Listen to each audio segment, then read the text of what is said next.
ఇక్కడ మన దగ్గర బతకడానికి వచ్చినోడు బతికే విధంగా బిజినెస్ చేసుకుంటే మనకేమి ఇబ్బంది లేదు. కానీ అనవసరంగా మీ అందరి మీద పెత్తనాలు చేసి మిమ్మల్ని ఏదో చేస్తామంటే ఒక్క నిమిషం కూడా ఊకోం. మేము లాస్ట్ టైం కూడా మేము ఒక్కరోజు కూడా వాళ్ళ జోలికి వెళ్ళలే. ఏ బిజినెస్ చేసుకుంటారు ఎవరి బిజినెస్, మనం ఎవరి జోలికి పోము, ఎవరిని మనం ఇబ్బంది పెట్టాము. కానీ కేవలం బతకడం కోసం ఇక్కడికి వచ్చి మిమ్మల్ని అందరి మీద ఏదో దౌర్జన్యాలు చేస్తే మిమ్మల్ని అందరినీ బెదిరిస్తామంటే చూస్తూ ఊరుకోవడానికి ఇక్కడ ఎవరు సిద్ధంగా లేరు. మీరు ఎవరు భయపడద్దు. అవసరం ఉంటే ప్రత్యక్షంగా వెంకటరావుని ఏది కావాలంటే అది చేస్తాం, దాంట్లో ఏం ఇబ్బంది లేదు. మీరు ఎవ్వరు భయపడద్దు. ఖచ్చితంగా మీరు ముఖ్యంగా సీసీటీ వాళ్ళని చెప్తున్నాం, మీరెవ్వరు కూడా ఒక్క నిమిషం కూడా భయపడవద్దు. మీకు ఎవ్వరికి కూడా ఫ్రీగా ఇవ్వలేదు. అతను ఏమైనా ఫ్రీగా ఇచ్చినా ఫ్రీగా ఇస్తా అతను చెప్పినట్టు చేయండి.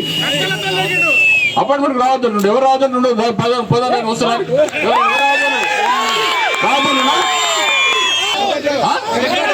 వెంకట్రావా ఇప్పుడు బాండి ఏం లేదమ్మా.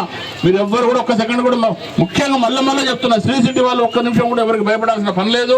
ఖచ్చితంగా మీకు నచ్చిన విధంగా మీకు నిజంగా యాప్ మంచి సర్వీస్ చేస్తారనుకుంటేనే ఓట్లేవండి. మిమ్మల్ని బలవంతంగా ఓటేమని అడుగులేము.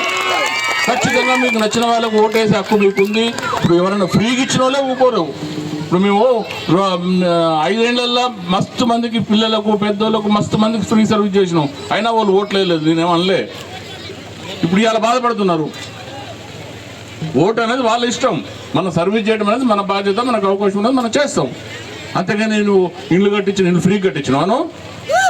వీడికి వచ్చి ఆయన వచ్చిన రోజు పరిస్థితి ఏంది, ఈ రోజు ఏంది, ఎట్లా ఉన్నాడు ఈ రోజున మీ అందరికి తెలుసో లేదో.